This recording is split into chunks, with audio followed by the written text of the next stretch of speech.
A palavra de Deus, ela é ensinada no nosso coração pelo Espírito de Deus. Quando você abre a Bíblia, você pode, do seu jeito, orar e pedir: Senhor, me ajude a entender a sua palavra.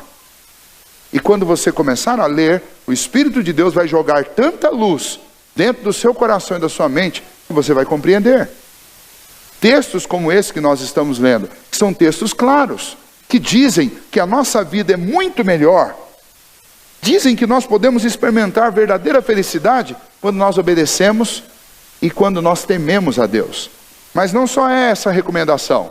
A segunda recomendação que ele faz no versículo 2, ele fala que trabalho, intempéries, problemas fazem parte da nossa vida.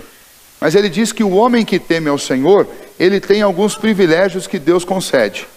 Isso é promessa de Deus.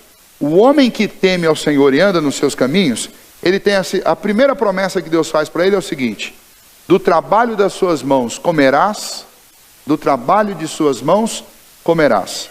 É interessante essa expressão.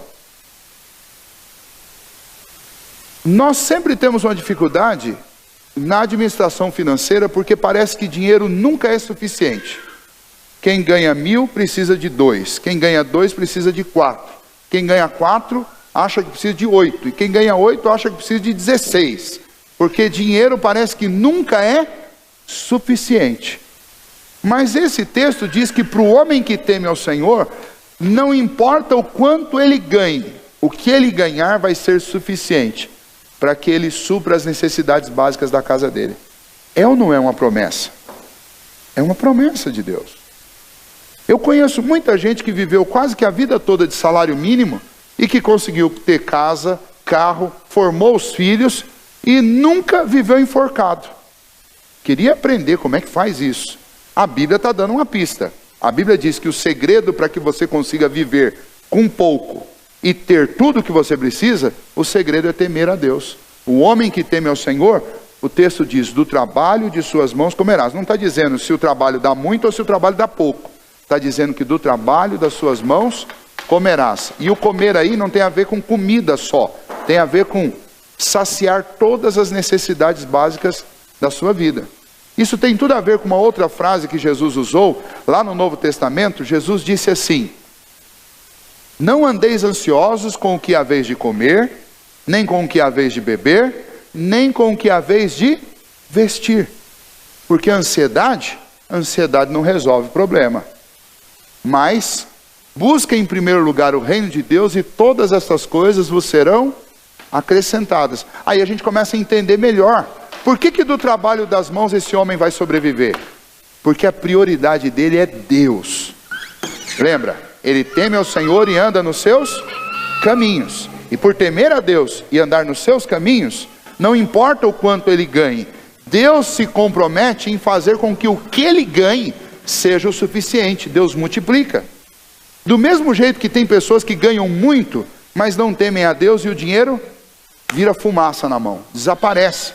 E a pessoa mal dá conta de cumprir com as suas obrigações. Tem muita gente no mundo aí, ganhando muito e devendo para todo mundo, porque não consegue suprir as necessidades mais elementares, porque o dinheiro desaparece. É falta de temor a Deus. Um outro texto que nós lemos no início, Salmo 127, diz que inútil vos será acordar de madrugada e dormir tarde. E o texto diz: aos seus amados ele dá enquanto dormem.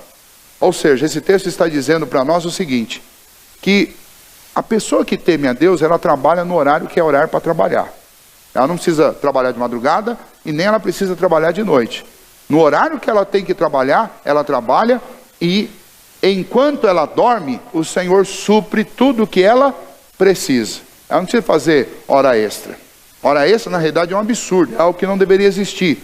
Porque a hora extra significa 1 hora extra de trabalho e 1 hora a menos na sua família, com o seu esposo, com a sua esposa ou com o seu filho. Cada hora extra que você está ganhando, você está trocando o tempo do seu filho por dinheiro. Você acha que vale a pena? Trocar o tempo que eu poderia dedicar para minha família por dinheiro? Você acha que é uma troca boa isso? A palavra de Deus diz que não. Que o que você precisa realmente fazer é confiar em Deus, temer a Deus. Porque aqueles que temem a Deus, do trabalho de suas mãos comerão. E além disso, tem uma outra recompensa por temer a Deus e andar nos seus caminhos. Diz que feliz será. Feliz será. Nós não estamos falando sobre felicidade? Tem muita gente que tem muito dinheiro e é infeliz. Essa semana está sendo julgada, né, na última instância, aquela jovem que assassinou o homem que era dono da Yoki, né, um japonês lá que era dono da Yoki. Ou seja, gente muito rica. É uma história interessante, porque ele era milionário, né, mas não era feliz no casamento. Se separou da sua mulher. Casou de novo. E ele casou com quem? Casou com uma moça que ele encontrou num site de garota de programa. Olha onde ele foi procurar uma esposa. E aí, para ela, isso foi o sonho. Imagine você numa situação dessa. A mulher era uma prostituta, vivia de vender o corpo. Da noite para o dia, um homem milionário se casa com ela. E então, de quem não tinha nada e tinha que vender o corpo para sobreviver, passou a ter tudo. E depois, numa crise de ciúme, porque descobre que ele estava traindo, ou seja, ele continuava infeliz, porque agora ele estava traindo ela com a outra. Ela decide tirar a vida dele. E não apenas tira a vida e esquarteja o cidadão. E depois ainda tenta esconder. Foi presa aqui perto, em Capão Bonito, quando ela estava passando pelo posto rodoviário lá. Vejam só que história. Essa história é a história da infelicidade. A infelicidade que é divulgada e é defendida pelos meios de comunicação. Quando você assiste uma novela por aí, qual que é o roteiro, o enredo de tudo enquanto é novela? O roteiro é, para ser feliz você tem que trair seu marido, trair sua esposa, você tem que ter um amante, você tem que ter dinheiro. Isso não é roteiro de novela? Em tudo enquanto é novela não tem alguém tentando dar o golpe e tomar uma empresa que não é dele. Tem uma mulher que gosta do marido da outra. Tem um marido que gosta da mulher da outra. E tem um homem que gosta de um homem e uma mulher que gosta de uma mulher. Esse é enredo de novela. Agora, isso funciona? Não, isso sempre termina em grande infelicidade. Enquanto a palavra de Deus diz que o homem que teme ao Senhor e anda nos seus caminhos, do trabalho de suas mãos ele comerá, e a segunda afirmação que o texto diz é que ele será feliz. Feliz será. Felicidade não é uma coisa que está escondida atrás de um muro lá na frente, que está escondida na próxima esquina, ou que está escondido no próximo ano, ou que está escondida depois que eu cumprir uma porção de coisas. Felicidade é algo para você sentir já, independente de ter muito ou ter pouco, independente de estar cercado de um monte de gente ou não. Felicidade é uma coisa que é produzida por Deus dentro do coração das pessoas. Não sei se você sabia, mas uma das primeiras palavras que foram usadas para descrever pessoas crentes é entusiasmo. Os gregos ficaram tão embasbacados com a maneira como as pessoas que temiam a Deus viviam, que eles arrumaram um nome para descrever pessoas que temiam a Deus. E o nome que eles arrumaram é entusiasmo, que significa, na língua grega, ter um Deus dentro de si.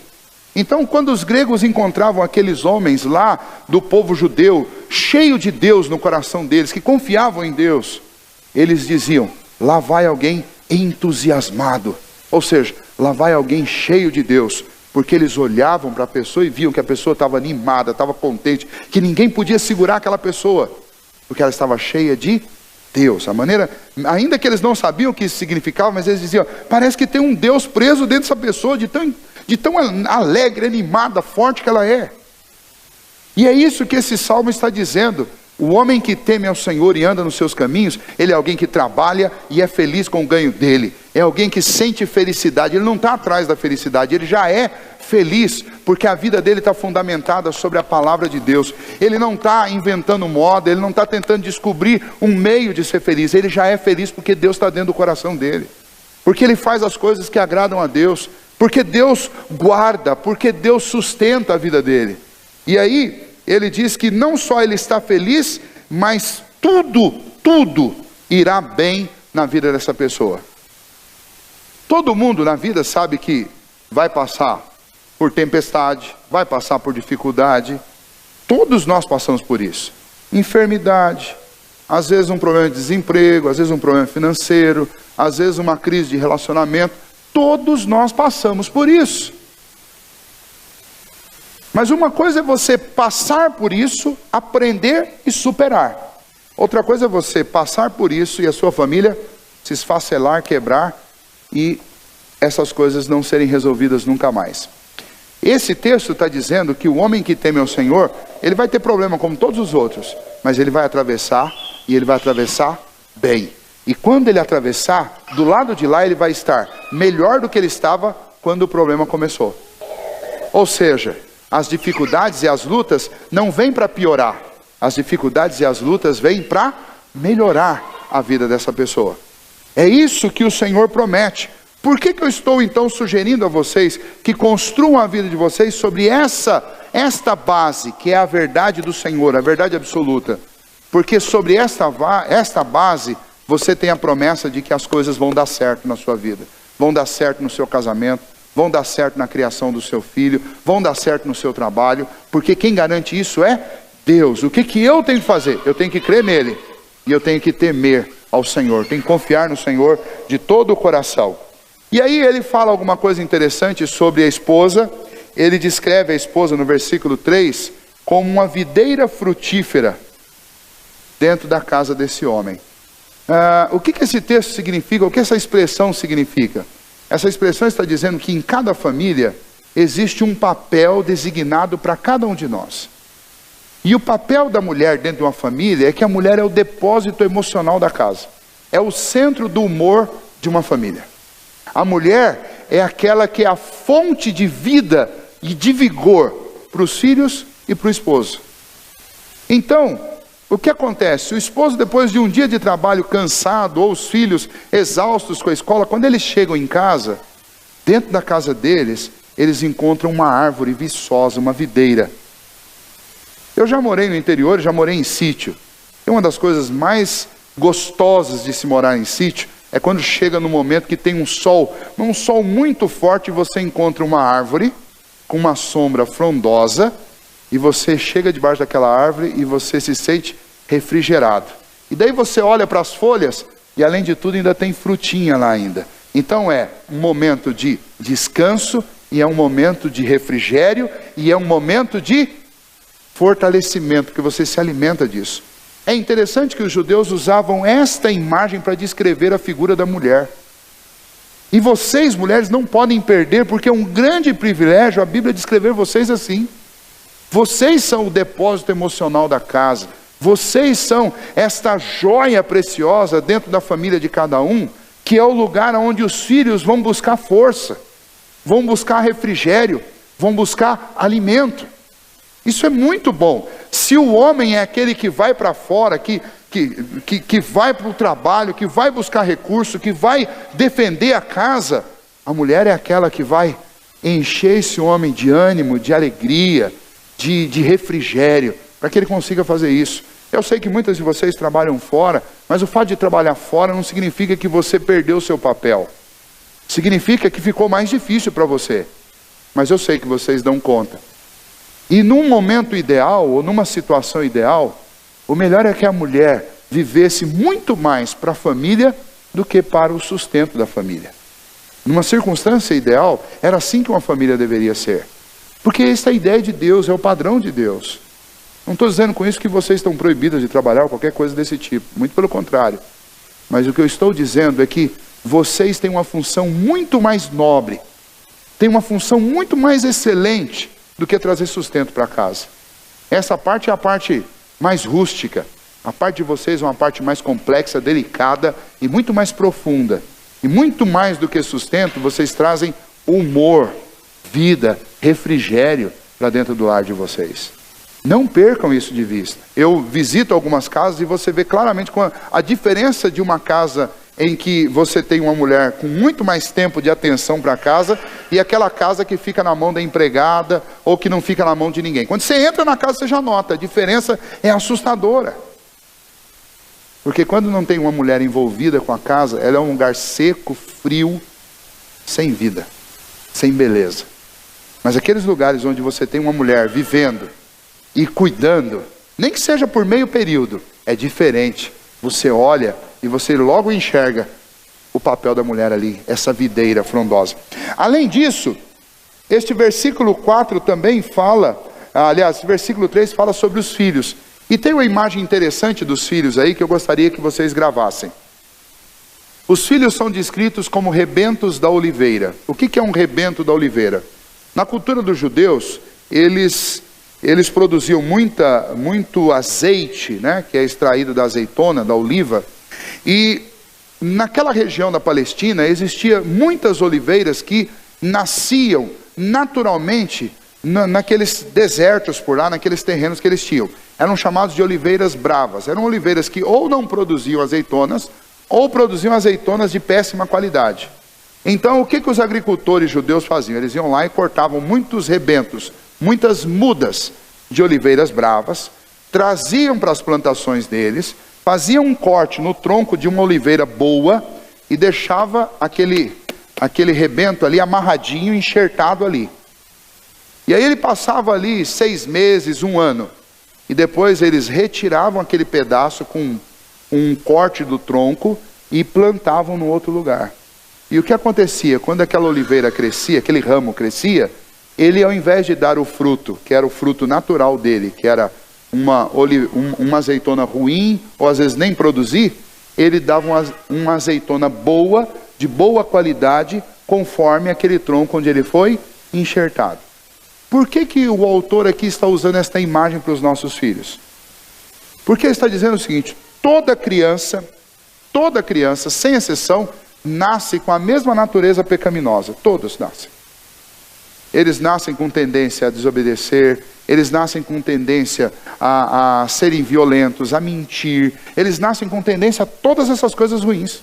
Porque a Bíblia diz que nós somos concebidos em pecado, somos formados em iniquidade, o pecado passa na nossa essência. Mas os filhos do homem que teme ao Senhor, eles são como estas mudas, que nascem de uma oliveira brava, ou seja, nascem contaminados pelo pecado, mas quando eles chegam à roda da sua mesa, eles vão aprender com você como ser uma oliveira boa. E então, se tem um objeto, um móvel na sua casa que é importantíssimo, e você precisa reservar tempo para ficar em volta deste móvel na sua casa, este móvel não é a televisão, não é o sofá, este móvel é a mesa. A mesa. Ponha, vocês esposas, coloquem a mesa do almoço, do café e do jantar e faça questão, chama todo mundo, e vocês mulheres têm poder para isso, chama todo mundo e fala assim: olha, almoço é 1 hora, nós vamos passar aqui junto. Não tem televisão, não tem celular, não tem música, é aqui, nós. Se é uma família de 3, de 4, coloca o teu esposo e os teus filhos juntos na mesa, porque a mesa é o lugar onde você vai ensinar o seu filho, onde você vai ensinar a sua filha, vai ensiná-lo a temer ao Senhor, vai ensiná-los a obedecer ao Senhor. A mesa é o lugar onde você vai poder saber o que está acontecendo na vida do seu filho, saber o que está acontecendo na vida da sua filha. A mesa é o lugar onde você vai saber o que está acontecendo com o teu esposo vai saber o que está acontecendo com você. A mesa é o lugar onde nós vamos repartir princípios e valores. O problema é que hoje em dia, a gente não senta mais em volta da mesa, a gente senta na frente da televisão.